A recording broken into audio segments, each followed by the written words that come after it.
Hey guys, welcome to Wrestling Daze and welcome to this quick little video. I'm actually in the process of setting up for Extreme Rules tonight. It is the Extreme Rules watch-along. But there's some really interesting news that actually emerged today. A big shout out to James Chadwick who let me know about this. That the Seth Rollins interview with Stone Cold Steve Austin on the Broken Skull sessions. It's actually available now on the WWE Network, and they talk about this match. They talk about Seth versus The Fiend, and obviously you get a bit of backstage information, and it's really quite interesting. It doesn't quite go as far as what I was hoping.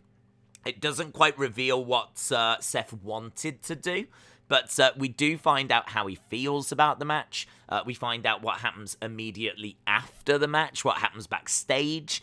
We find out about the fallout of the match. So there are quite a few interesting details that are revealed. And we'll go through them. As I said, I've made a few notes on this.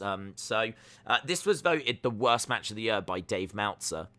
And in all fairness, it is regarded as kind of a very disappointing moment in recent WWE history because there was such fanfare around The Fiend.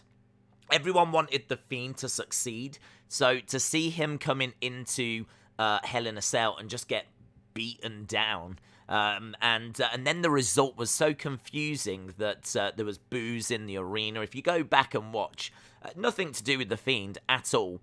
Just the booking, the creativity, the booking was not right, and everyone wanted The Fiend to win, and instead he's just getting beaten down by Seth Rollins, and as a result, like the result of the match is a bit confusing. It's still quite confusing to this day. I think originally it was actually announced that it was a DQ, and you can't have a DQ inside Hell in a Cell. So it was, as a result, it was a big mess, and it was voted worst match of the year by Wrestling Observer for 2019. And what Seth revealed is that he did have a different vision for this match. What he was asked to go and do was not what he wanted to do, and he did say if we had had the chance to do what we wanted to do, we wouldn't have been worst match of the year. He said, I'm convinced we wouldn't have been worst match of the year. Kind of suggests that Bray had a different idea as well. The Fiend had a different idea. So I don't think this match went the way that Bray intended or the way that Seth intended. I think it went the way that Vince intended. And he said that this match is still really important. This is a catalyst for the Drip character. Really, you can look back at this as a real turning point for the Seth Rollins character and kind of where it is now. So he does say in retrospect, there was something that came out of this match, so it wasn't a complete waste of time.